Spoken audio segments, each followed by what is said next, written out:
시청자 여러분 안녕하십니까? 생방송 수도권 투데이입니다. 화제가 되고 있는 수도권 소식을 집중적으로 살펴보는 이슈 포커스 시간입니다. 이강훈 기자와 오늘 함께하겠습니다. 자, 이강훈 기자 어서 오세요. 안녕하세요. 네. 자, 강남구청 서울시하고 항상 좀 사이가 안 좋았는데 그죠? 그렇죠. 이번에도 또 행복주택 문제, 공공임대주택 문제 갖고 갈등이 있습니다. 네. 좀 짚어주시죠. 예. 네, 갈등이 뭐 새삼 이제 생긴 건 아니지만요. 네. 네, 갈등이 심화되고 있기 때문에 네, 계속 저희가 계속 업데이트를 해서 전해드릴 수밖에 없는 그런 상황입니다. 어제 강남구가 서울시를 상대로 대법원에 소송을 냈습니다. 법적 소송을 냈어요? 네, 맞습니다. 서울시가 최근 그 강남구에 대해서 시정 명령을 내린 건이 있었는데 네. 그 시정 명령을 이제 철회하라는 그런 입장인 거죠.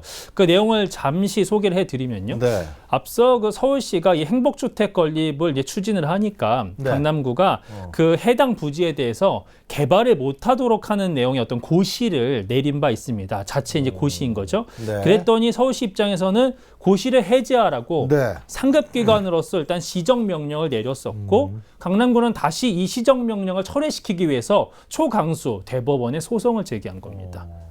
이런 과정. 초강수네요, 정말. 그렇죠. 네. 그러니까 서울시는 이 공공임대주택, 그러니까 네. 뭐 저소득층이라든가 주거복지를 위해서 공공임대주택을 짓겠다는 것이고, 그렇죠. 강남구는 그 용도를 다르게 쓰겠다. 뭐 이런 거죠? 뭐 내용? 그런 거죠. 네. 어찌 보면 사실 네. 이 행복주택의 그 건설 취지에 대해서 예. 광역단체와 기초단체가 뭐 전혀 뜻이 다를 것이라 생각할 수는 없습니다. 이런 취지도 강남구는 충분히 이해를 한다라는 그런 입장이고요.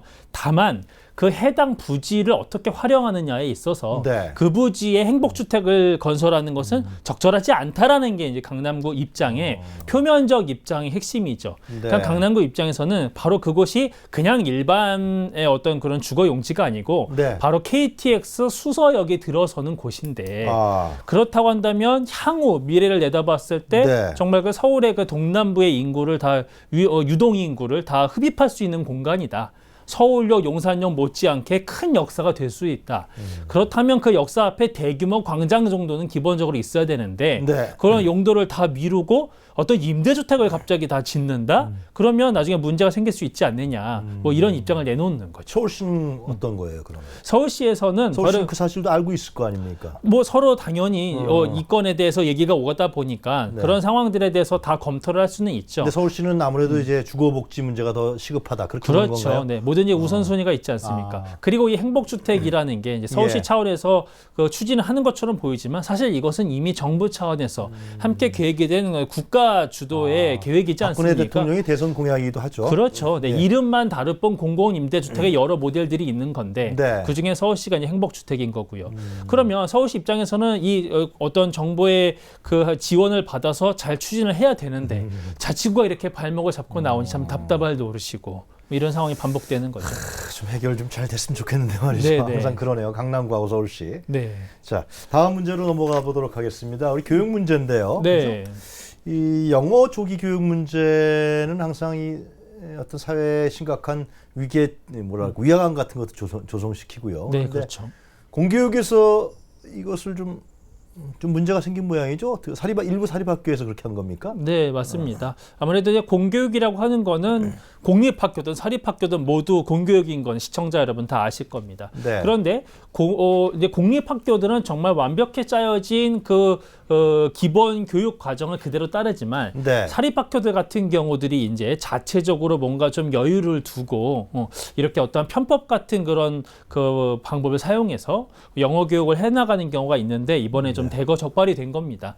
서울시내 이제 사립초등학교 39곳이 있는데 네. 그중에 21곳이 적발이 됐으니까 절반이 넘는 그런 수치죠. 대부분의 사립학교에서는 다 그런 조기 교육을 하고 있다 이렇게 봐야 되는 거네요. 그렇죠. 네.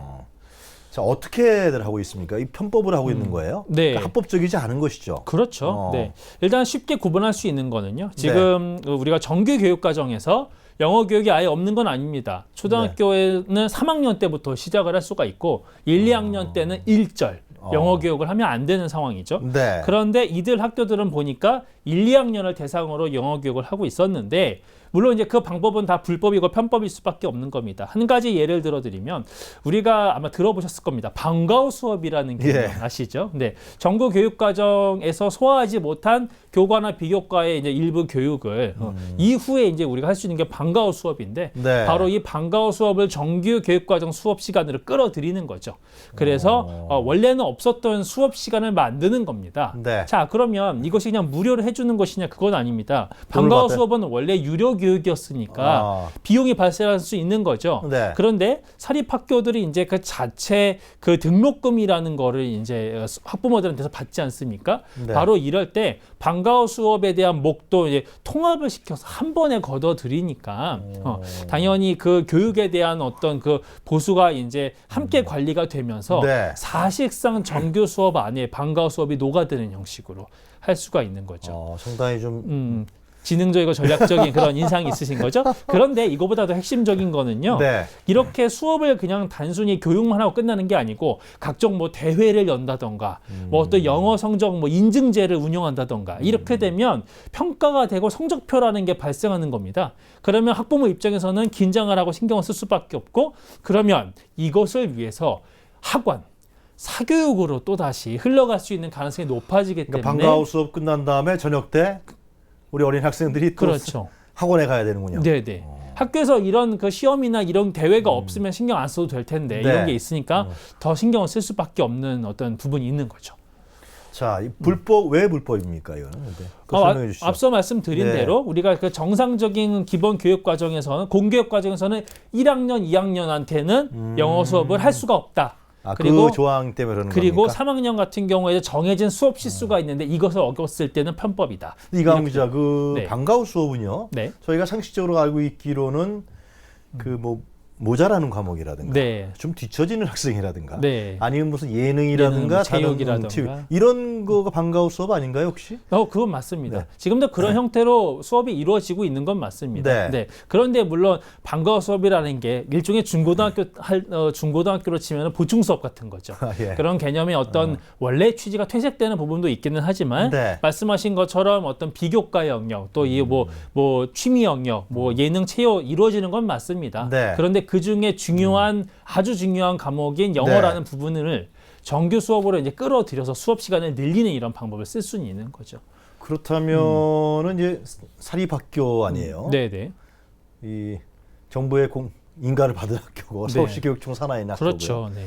근데 사설학원이 아닌데 이렇게 한다는 것이 참 교육의 기본 취지에서 어긋난다. 네. 물론 이제 거기서는 좀 더 뭐 학생들을 뭐 조기 교육시켜서 우수한 학생을 길러내겠다. 그렇죠. 네. 뭐 그런 취지겠습니다만은 그렇죠. 학부모의 기대에 부응하려는 것도 있고. 네. 네. 형평성에 좀 안 맞는 그런 측면인 것 같은데 어떻습니까? 이번에 적발됐죠. 이 네. 학교들은 어떻게 징계를 당합니까? 징계가 사실 그게 눈에 딱 보이는 수준은 없습니다. 네. 근데 왜 적발했어요, 그럼? 그렇죠. 일단은 최초로 적발을 했으니까 네. 뭐 경고라든가 또 시정조치 요구가 1단계로 들어갈 수 있죠. 근데 이것이 기관 학교 법인이지 않습니까? 이 법인에 이제 기관 경고 처분을 내리는 거고 추가로 뭐 교육청에서 이런 장학지도 뭐 이런 행정 절차가 들어갈 수 있는데 네. 지적 사항이 고쳐지지 않는다. 그러면 추가로 조금 더 강도 높은 특별 감사를 착수할 계획이고 단계는 있습니다만 이를테면 뭐 학교 관계자 또는 뭐 교사 개인한테 뭐 네. 강도 높은 징벌이 들어가는 게 아닌 이상 어떤 뭐 실효성 있는 그런 개선을 바로 기대하기는 어려울 수 있겠다 이런 의문의 목소리 나올 수 있는 거죠. 자, 우리가 우리 어린 학생들을 1학년 때 영어 교육을 시키는 거하고 3학년 때 영어 교육을 시키는 거랑 네. 많은 차이가 날까요? 그게 보는 시선에 따라서 다를 수 있는데요. 네. 학부모 심리에는 사실 1, 2학년 때부터는 이미 시작이 돼야 된다는 생각이 강합니다. 왜냐하면 영어 어린이집 또 유치원 이런 데서 이미 조기 영어 교육 시작을 했는데 1, 2학년 때 하지 않는다? 이것은 교육의 단절인 겁니다. 그러니까 어떤 방식으로든 교육을 시키려고 하는데 네. 일단 학교에서 좀 소화를 하도록 푸시를 할 수밖에 없고 사립학교는 특히 학부모들의 기대에 부응할 수밖에 없으니 제가 알고 있는 상식으로는 언어는 다 배울 때 똑같다 그러거든요. 네네. 그러니까 이 국어를 잘하는 학생이 네. 영어도 잘합니다, 원래. 그럴 수 있죠. 국어를 잘 못하는 학생은 영어도 잘 못하거든요. 네네. 언어학에서 나오는 기본적인 취지거든요. 네네. 그래서 이런 부분도 좀 반영이 됐으면 좋겠다 생각이 드네요. 네네. 자, 이강훈 기자 수고했습니다. 고맙습니다. 네. 네, 하여튼 강남구하고 서울시 문제 우리 이강훈 기자와 함께 살펴봤는데요. 갈등, 마찰이 잦은 것으로 상당히 유명합니다. 법적인 소송 절차 이전에 좀 상호 협의하고 풀고자 하는 모습이 매우 아쉽다고 할 것입니다.